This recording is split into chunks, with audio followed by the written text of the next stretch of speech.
الحمد لله رب العالمين والصلاة والسلام على رسوله الكريم أما بعد فأعوذ بالله من الشيطان الرجيم بسم الله الرحمن الرحيم وأقيموا الصلاة وآتوا الزكاة واركعوا مع الراكعين. وقال النبي صلى الله عليه وسلم من أدى زكاة ماله فقد ذهب عنه شره. اللہ تبارک و تعالی نے امت کے اوپر کچھ احکام ایسے فرض کیے ہیں جو اس کی خود کی ذات کے لیے بھی نفع بخش ہیں اور دوسرے لوگوں کے لیے بھی نفع بخش ہیں. عبادت دو طرح کی ہوتی ہے، ایک جانی عبادت، ایک مالی عبادت. نماز خالص جانی عبادت ہے، روزہ خالص جانی عبادت ہے، حج جانی عبادت بھی ہے، مالی عبادت بھی ہے، اور زکوٰۃ اور صدقہ فطر یہ خالص مالی عبادت ہے. زکوٰۃ کے معنی کیا ہیں؟ زکوٰۃ کے معنی لغت میں تطہیر کے، تزکیے کے، کسی چیز کو پاک کرنا، کسی کو صاف کرنا، اور اصطلاح کے اعتبار سے مال کی کو شر سے بچانا، شر سے پاک کرنا. اور بعض لوگوں نے گندگی کا ترجمہ کیا، حالانکہ وہ حقیقت میں گندگی نہیں ہے، لینے والے کے لیے بالکل جائز و پاکیزہ چیز ہے. لہذا شر سے پاک کرنا گویا زکوٰۃ کہلاتا ہے اصطلاح میں. زکوٰۃ کا حکم کیا اس لیے آیا کہ امت کے مال کو کم کر دیا جائے؟ کیا اس لیے آیا کہ مالداروں کے مال کو کم کر دیا جائے یا ان کو فقیر بنا دیا جائے؟ زکوٰۃ کا مال کیا اس لیے آیا کہ بس ان سے پیسے اینٹھے جائیں، لے لیے جائیں، امت کے لوگ لیتے رہیں؟ کیا اس لیے آیا؟ بلکہ زکوٰۃ کا حکم امت کے مال میں برکت کو بڑھانے کے لیے آیا. امت کے جراثیم اور بیکٹیریا اور پھوڑے کے آپریشن کے لیے آیا. کسی شخص کا پھوڑا نکل آئے اور اس کے بعد اس کا آپریشن نہ کیا جائے تو وہ کہے کہ اس میں میرا خون بھی ہے، مواد بھی ہے، اور خون بھی ہے، اگر تم نکالو گے تو خون بھی نکل جائے گا، اور خون بڑی محنت سے بنتا ہے، بڑے کھانے پینے سے، تو اس کا عمل گھٹیا اور بیہودہ کہلائے گا. اسی طرح زکوٰۃ یہ گویا ہے کہ ایک آپریشن ہے. امت کے اندر جو مال کی محبت کا بیکٹیریا اور جراثیم داخل ہو جاتا ہے، اس بیکٹیریا اور جراثیم کے ختم کرنے کے لیے زکوٰۃ جیسے آپریشن کو فرض قرار دیا گیا. اور زکوٰۃ کے حکم کو ادا کرنے کے 3 مقاصد ہیں. پہلا مقصد اللہ کی عبادت، دوسرا مقصد فقراء و مساکین اور غریبوں کی مدد، تیسرا مقصد وہ مال کی محبت، امت کے اندر مال کی محبت جو سرایت کر جاتی ہے، اور جس کے اندر مال کی محبت ہوگی وہ بزدل ہوگا، وہ کبھی جہاد نہیں کر سکتا، وہ اللہ کے حکموں کو قائم کرنے کے لیے حق بولنے، ظالم کے خلاف حق کے علم کو لے کر کبھی کھڑا ہی نہیں ہو سکتا جس کے اندر مال کی محبت ہوگی. اس لیے تیسرا جو مقصد بیان کیا زکوٰۃ کا، وہ مال کی محبت کو دور کرنے کا مقصد ہے، زکوٰۃ کو ادا کرنے. زکوٰۃ کی فرضیت عمومی مورخین نے اور محدثین نے جو عمومی اعتبار سے زکوٰۃ کے فرض ہونے کے سال کو بیان کیا ہے، بعض نے 2 ہجری بیان کیا، رمضان سے پہلے، بعض لوگوں نے 9 ہجری کو بیان کیا.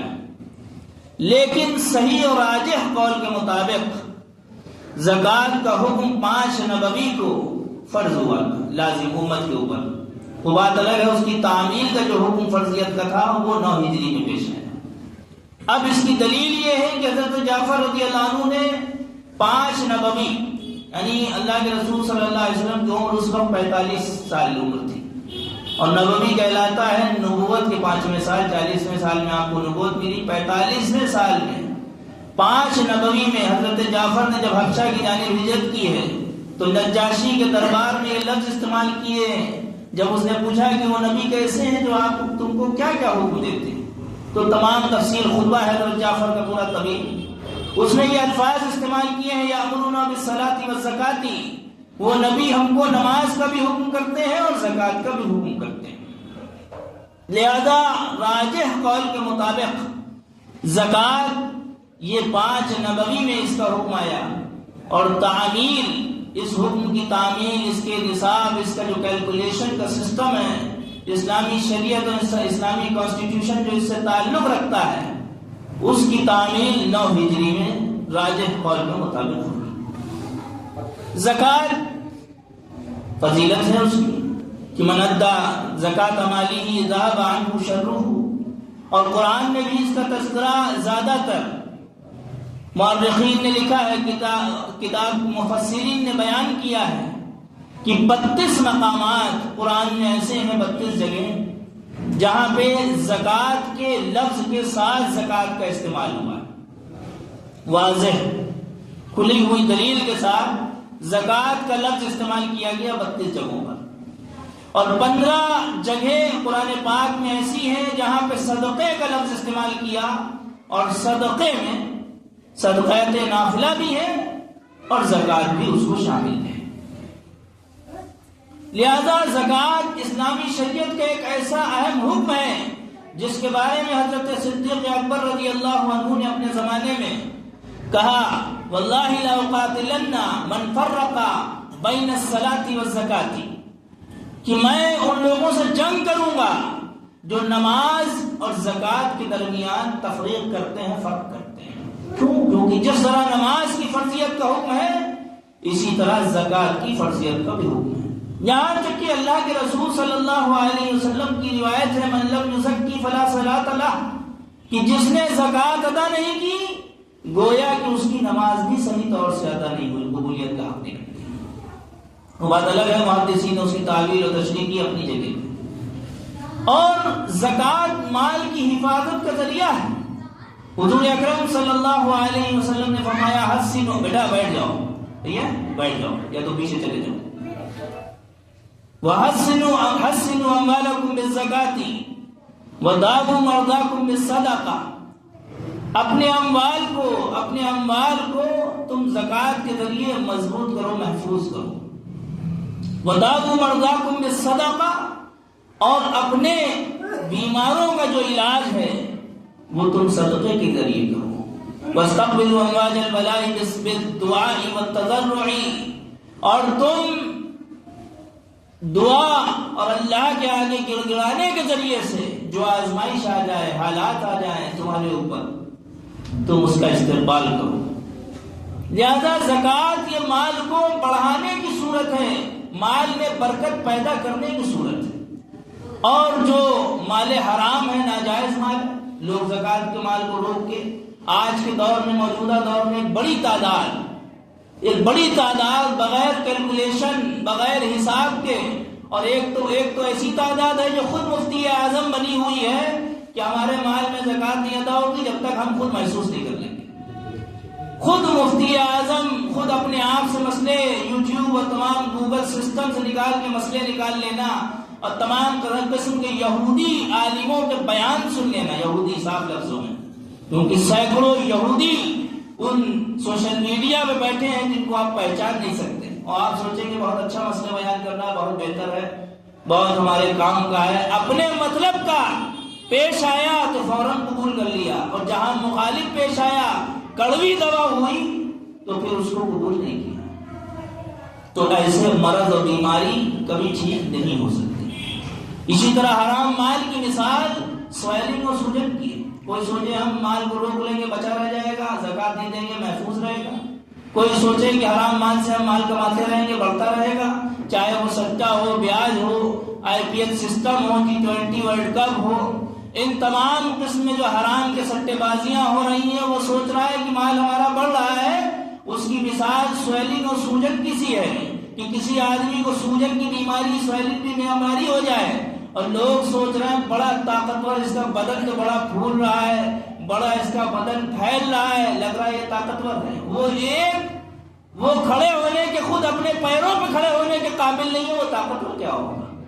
یہی مثال مال کی ہے، حرام مال کی، کہ اس کی مثال سویلنگ اور سوجن کی ہے۔ ظاہر میں تو دکھ رہا ہے کہ مال بڑھ رہا ہے، لیکن وہ ایک بیماری ہے جو آگے کینسر کی شکل لے گی۔ اس لیے یہ زکوٰۃ ایک اہم حکم ہے۔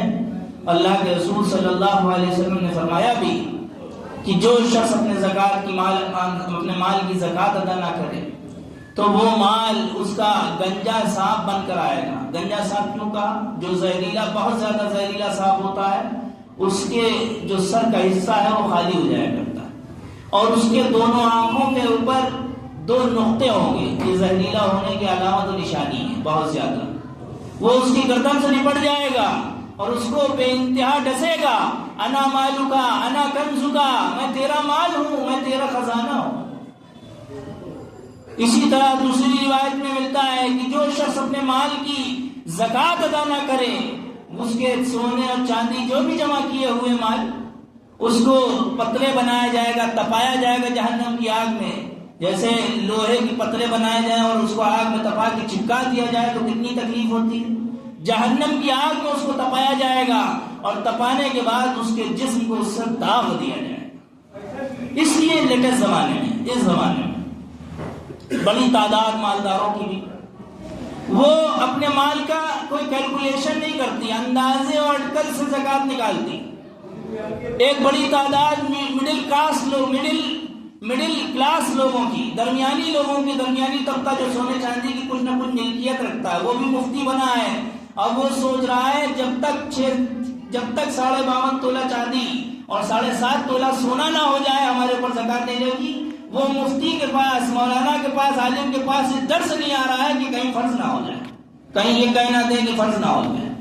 کیلکولیشن وہ سوچ رہا ہے 52.5 تولہ چاندی جو 613 گرام چاندی بنی، اور 7.5 تولہ سونا 87.5 گرام۔ اب آپ کیلکولیشن دیکھیں، 52.5 تولہ چاندی زیادہ زیادہ 1 سے 1.25 لاکھ کی ہوگی، اور 87.5 گرام سونا وہ 10-12 لاکھ کے اوپر چلا جائے گا۔ ایک طرف 1.25 لاکھ پہ زکوٰۃ لگی جا رہی ہے، اور ایک طرف 10-12 لاکھ پہ زکوٰۃ جا کے لگ رہی ہے۔ اب علماء کے پاس آیا، علماء نے کہا تمہارے پاس چاندی بھی ہے، تمہارے پاس سونا بھی ہے، تمہارے پاس بینک بیلنس بھی ہے، ان سب کا کیلکولیشن کرو، اور 613 گرام چاندی کی جو قیمت تقریباً 1 لاکھ بن رہی ہے، اگر 1 لاکھ کا سونا چاندی سب مل کے بن رہا ہے تمہارے اوپر زکوٰۃ بنے گی۔ اب اس کو خوف ہو گیا، بتاؤ مولانا صاحب ہمارا مال ہڑپنا چاہتے ہیں۔ مولانا صاحب اگر تمہارا مال ہڑپنا چاہتے تو وہ ان پنڈتوں کی طرح ہوتے جو تمام دان دکشنا کے نام پہ تمام قسموں سے مال ایٹ رہے ہوں گے۔ وہ ان لوگوں کی طرح ہوتے جو غلط صحت مسئلے بتا کر اور تمام چیز کے حوالے بتا کر، گنجائشیں کیا بلکہ تمہیں حرام میں ڈال کر، تمہارے حرام کے مالوں کو، کاموں کو جائز کر کے تم سے فائدہ اٹھا رہے ہوتے۔ ان کو جہنم کا خوف ہے، اس لیے تم کو حلال راستے پہ لا رہے ہیں۔ ان کو خوف ہے اپنے علم کے حاصل کرنے کا، علم نبوی کا، کہ اس لیے وہ تم کو صحیح راستہ دکھا رہے ہیں کہ بھائی کم سے کم تم بھی جہنم میں نہ جاؤ، اور تمہیں ہم غلط راستہ بتا کے کہیں ہم خود نہ جہنم میں چلے جائیں۔ اس لیے علماء جو مسائل بتا رہے ہیں، مسائل زکوٰۃ کے، وہ کیلکولیشن کو جو بتا رہے ہیں، وہ کیلکولیشن کے ساتھ زکوٰۃ کو ادا کیا جائے۔ امت کا ایک بڑا طبقہ اگر مال کو، زکوٰۃ کو ادا کرنے لگے صحیح طور سے، تو امت کے جو مسلمین ہیں شاید ان میں زکوٰۃ لینے والی تعداد ہی نہ بچے۔ آپ عمر بن عبدالعزیز رحمۃ اللہ علیہ کا زمانہ یاد کریے، 99 ہجری کا زمانہ ہے، 2.5 سال کی مدت ایسی گزری، پورے علاقے میں کوئی زکوٰۃ لینے والا مسلم بچہ ہی نہیں، ڈھونڈنا پڑ رہا ہے کہ کوئی ہے جو زکوٰۃ کے مال کو لے لے۔ اس لیے ایک زکوٰۃ ایک اہم حکم ہے، اسی زکوٰۃ کے حکم کو نہ ماننے کی وجہ سے قارون کو زمین میں دھسا دیا گیا۔ اور آپ نے پڑھا ہوگا، سنا ہوگا، قارون آیا حضرت موسیٰ علیہ السلام کے پاس، چچا زاد بھائی تھا، آپ کی برادری کا تھا، حسد رکھتا تھا حضرت موسیٰ علیہ السلام سے۔ حضرت موسیٰ نے فرمایا کہ اے قارون، تمہارے مال میں اللہ نے زکوٰۃ فرض کی، اس کے خزانوں کی تعداد بیان کی قرآن نے کہ بڑے بڑے پہلوان اس کے خزانوں کی چابیاں اٹھانے سے قاصر تھے، مشکل سے اس کے خزانوں کی چابی اٹھا پاتے تھے. جب چابی اٹھانا مشکل تھا تو خزانے کس درجے ہوں گے؟ اور اس زمانے کے بہت سے لالچی مسلمان جن کو لالچ پکڑے ہوئے تھی، انہوں نے کہا کاش مال ہو، بینک بیلنس ہو تو قارون کے جیسا ہو، پیسہ ہو تو قارون کے جیسا ہو. قارون نے کہا کہ ہم زکوٰۃ نہیں دیں گے، یہ ہم نے اپنی محنت سے کمایا. اس کے بعد وہ لوگوں میں گیا، کچھ مسلمانوں میں جن کا لچر ایمان تھا ان کے پاس گیا، کہا دیکھو موسیٰ آئے، تمہیں نماز کا حکم دیا تم نے مانا، موسیٰ آئے بہت سے حکم دیے تم نے مانے، اب موسیٰ زکوٰۃ کے نام پہ تمہارا مال ایٹھنا چاہتے ہیں، دیکھو مال تمہارا قبضانا چاہتے ہیں، یہ معاملہ تم چاہتے ہو کیا کریں؟ تو انہوں نے کہا کیا پلاننگ کی جائے؟ کہا پلاننگ یہ کی جائے، ایسا کرتے ہیں کہ موسیٰ کے اوپر ایک فاحشہ، ایک آوارہ عورت کے ذریعے سے جھوٹا الزام لگوایا جائے. کیا طریقہ ہو؟ کہا کہ اس کا طریقہ ہم کرتے ہیں. موسیٰ علیہ السلام کے پاس یہ گیا اور اس کے ساتھی جو تھے وہ سب قارون کے وہ سب گئے. جانے کے بعد کہا موسیٰ آپ جو زکوٰۃ کا حکم لے کے آئے ہیں بنی اسرائیل کے مجمع کو جمع کیجئے، ان کو اللہ کے احکام بیان کیجئے، اچھا لگے گا، بہتر لگے گا کہ آپ تمام اس حکم کو عوام میں بیان کر دیجئے. حضرت موسیٰ علیہ السلام نے کہا ٹھیک ہے، بنی اسرائیل کو جمع کیا گیا. حضرت موسیٰ نے فرمایا کہ اللہ نے یہ حکم کیا، یہ حکم کیا، یہ حکم کیا، تمہارے مالوں میں زکوٰۃ کا حکم کیا، فلاں کیا. اسی میں ایک حکم بیان کیا کہ شادی شدہ مرد اگر زنا کر لے تو اس کو سنگسار کیا جائے گا. جیسے ہی حضرت موسیٰ علیہ السلام نے یہ الفاظ استعمال کیے ویسے ہی قارون کے ساتھی سب آ گئے. کہا موسیٰ اگر یہ کام آپ نے کیا ہو تو کیا آپ بھی سنسار کیے جائیں گے؟ آپ بھی زمین میں دھسا کے مارے جائیں گے؟ نعوذ باللہ. حضرت موسیٰ علیہ السلام نے کہا ہاں اگر میں نے کیا ہو تو میں بھی کیا جاؤں گا. اسی عورت کو جلدی سے فاحشہ عورت کو اس کو مجمع میں بلایا گیا. کہا کہ دیکھیے یہ ہے. حضرت موسیٰ علیہ السلام نے کہا میں اللہ کی تمہیں قسم دے کر پوچھتا ہوں کیا میں نے یہ گناہ انجام دیا؟ اس عورت نے کہا اگر آپ قسم دے کر، اس وقت قسم کی اہمیت تھی، ہمارے دور کی طرح نہیں جھوٹی موٹی قسمیں ہر طرح کی کھا لیتے ہیں. اس زمانے میں عربوں میں بھی، زمانے جاہلیت میں بھی دیکھیں آپ، اللہ کے رسول صلی اللہ علیہ وسلم کے زمانے میں بھی دیکھیں، زمانے جاہلیت میں بھی جاہل جو کافر و مشرک تھے وہ بھی قسم سے بہت ڈرتے تھے. ہمارے زمانے میں قسم سے کوئی نہیں ڈرتا، قسم کھا لی جب چاہے جھوٹی موٹی قسم کھا لی. بہرحال وہ عورت آئی، اس نے کہا قسم دے کر آپ پوچھتے ہیں تو مجھے ان لوگوں نے لالچ دے کے، پیسے کا لالچ دے کے یہ جھوٹا کام کروانے کے لیے کہا تھا، جھوٹی بات. حضرت موسیٰ علیہ السلام نبی ہیں، پاک ذات ہیں. جب شریف انسان پر مجمع میں جھوٹا الزام لگایا جاتا ہے تو اس کے اوپر گویا موت اس کے لیے آسان ہو جاتی ہے، وہ الزام اس کے لیے دشوار ہو جاتا ہے. حضرت موسیٰ علیہ السلام پاک ذات ہیں، نبی کی ذات ہے، صاف ستھری ذات ہے. اس صاف ستھری ذات کو سجدے میں گر گئی، اللہ کے آگے رونے لگی اور اللہ کے آگے روتے رہے. اللہ کو غیرت آنی تھی. اے موسیٰ اٹھو، زمین پر تم کو ہم نے قابو و تسلط دے دیا، جو چاہو تم حکم دو. حضرت موسیٰ علیہ السلام نے زمین کو حکم دیا اے زمین نگل لے. اس زمین نے قارون کے ساتھیوں کو نگلنا شروع کیا، ایڑیوں تک نگلا. اے موسیٰ چھوڑ دو. کہا نگل لے، گردن تک نگل لیا. اے موسیٰ چھوڑ دو. ان لوگ فریاد کرتے رہے، لیکن موسیٰ علیہ السلام اپنے جلال میں، کیونکہ بڑا جھوٹا الزام اور بالکل جائز جلال تھا اللہ کی طرف سے حکم تھا تو جائز جلال تھا. حضرت موسیٰ نے کہا نگل لے. پورا زمین جب نگل گئی، اللہ کی طرف سے وحی آئی، اے موسیٰ یہ تم کو پکارتے رہے، ایک مرتبہ بھی اگر یہ مجھ سے فریاد کرتے، مجھ سے دعا کرتے، میں ان کو بخش دیتا. یہ زکوٰۃ کا حکم اس وقت میں. اور تو اور اللہ نے ہمارے ساتھ انعام کیا زکوٰۃ کے مال میں. پہلے زمانے میں موسیٰ علیہ السلام کی شریعت میں جو زکوٰۃ کا مال کی فرضیت تھی، زکوٰۃ فرض تھی، وہ 10% فرض تھی، 10%. اور اس امت پر انعام ہے کہ 2.5%، 100 روپے میں 2.5 روپے فرض. اور پہلے زمانے میں زکوٰۃ کے اموال اس امت کے لوگ استعمال نہیں کر سکتے تھے، جائز نہیں تھا ان کے لیے. بلکہ موسیٰ علیہ السلام اور دوسری قوموں کی جو دوسرے لوگوں کی، دوسرے نبیوں کی شریعت تھی، اس میں زکوٰۃ کے مال کو پہاڑ پہ لا کے رکھ دیا جاتا تھا. غیب سے، آسمان سے ایک آگ آتی تھی، وہ اس آگ اس مال کو جلا کے راکھ کر دیتی تھی. یہ اس مال کی قبولیت کی دلیل ہوتی تھی.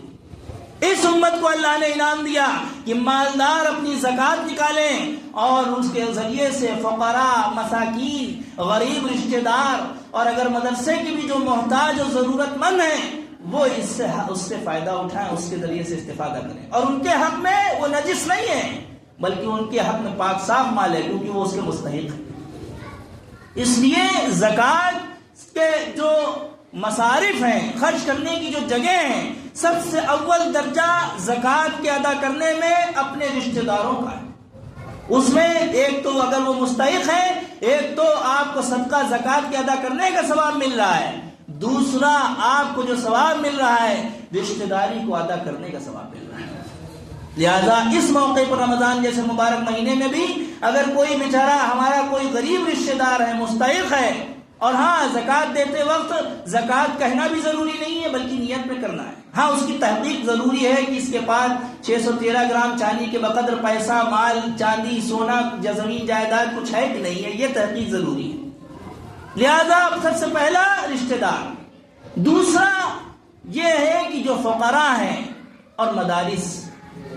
ایک مسئلہ اور، مدارس کو ہم لوگوں نے صرف زکات کے لائق سمجھ لیا اور ہم نے سوچا ہے کہ بس رمضان میں مدارس کی بس زکات سے مدد کر دی جائے. امداد کا جو خانہ اور شعبہ حصہ رکھا تھا امداد کا، صاف ستھرے 97.5% جو مال بچ رہا ہے اس میں سے جو مال دینا چاہیے تھا مدارس کو، ہم نے اس کو بیکار سمجھ لیا.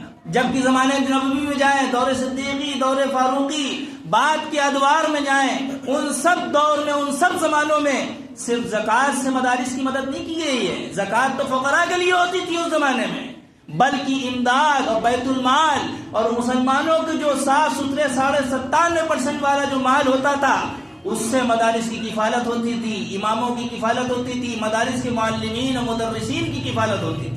یہ تو آج ہم نے بنا لیا ہے کہ بھائی زکات بس مدرسے میں دے دو. حالانکہ 2 اجر مل رہے ہیں، ایک ہے مدرسے میں دینے کا کہ اس کے ذریعے سے وہ علم حاصل کر رہا ہے، اور ایک ہے زکات ادا کرنے کا. لیکن اس سے اوپر آپ بڑھیے، کیا آپ اپنے مدارس کے علماء کو جو آپ کے سر کے تاج ہیں، کیا آپ ان کو زکات ہی کھلاتے رہیں گے؟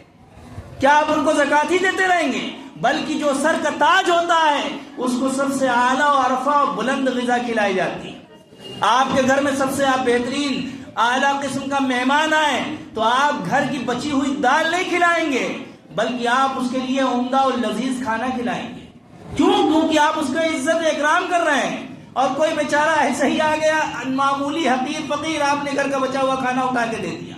تو مدارس نہ پہلے حقیر تھے نہ آج حقیر ہیں، اور قیامت میں بھی وہ حقیر نہیں بلکہ اعلیٰ و عرفہ بلند ہوں گے. دوسرا مسئلہ جو مانگنے کا پروفیشنل سسٹم ہو گیا آج کل فقیروں کا.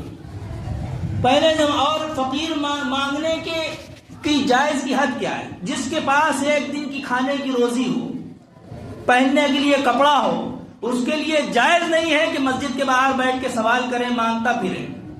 ورنہ ایک بڑی تعداد، ہاں مدارس کے لوگوں کی زکات دینے کا مسئلہ، آپ کے علاقے میں بہت سے سفرا آتے ہیں تو اس میں بھی تحقیق کرنی چاہیے. ہاں یہ ہے کہ ان کے پیچھے نہیں پڑنا. تحقیق کا طریقہ یہ ہے کہ تصدیق نامہ جمعیت العلماء کا ہو یا جامع علوم کا ہو، علاقے کے مدارس کے سے کسی مدرسے کا تصدیق نامہ ہو یا کسی بڑے عالم جس جو معروف و مشہور ہو ان کا تصدیق نامہ ہو. بہتر طریقہ یہ ہے کہ اس کی تصدیق و سند اس کے ذریعے سے آپ ان کو زکات دیں. ہاں اور عوام میں اس کی تحقیق یہ ہے کہ آپ اس کی تحقیق کریں کہ وہ مالیات 613 گرام چاندی کا کہیں مالیت تو نہیں رکھتا ہے. اگر مالیت رکھتا ہے تو پھر آپ کی زکات کہاں ادا ہو؟ اور پروفیشنل مانگنے والے فقراء آج کل مسجدوں کے علاقوں میں، مسجد کے باہر بھی اور سینکڑوں جگہوں پہ دیکھیں گے. حالانکہ جس کے پاس ایک دن کی روزی ہو، کپڑا ہو، اس کے لیے جائز نہیں کہ وہ سوال کرے. حدیث میں آیا ہے کہ جو اپنے مال کو بڑھانے اور زیادہ کرنے کے لیے سوال کر رہا ہے وہ جہنم کے انگارے بھر رہا ہے، چاہے کم بھر لے یا زیادہ بھر لے. یہاں تک کہ بعض فقیروں کو دیکھا کہ ایک فقیر سے پوچھا گیا کہ بھائی کیوں مانگ رہی ہو؟ کہا نواسے کو سائیکل دلانی ہے. ایک فقیر سے پوچھا گیا روزانہ کی انکم کیا ہے؟ کہنے لگے روز عام دنوں میں 800 سے 1000 پر ڈے کما لیتے ہیں، اور سیزن کا جب زمانہ چلتا ہے رمضان کا اس سے زیادہ کما لیتے ہیں.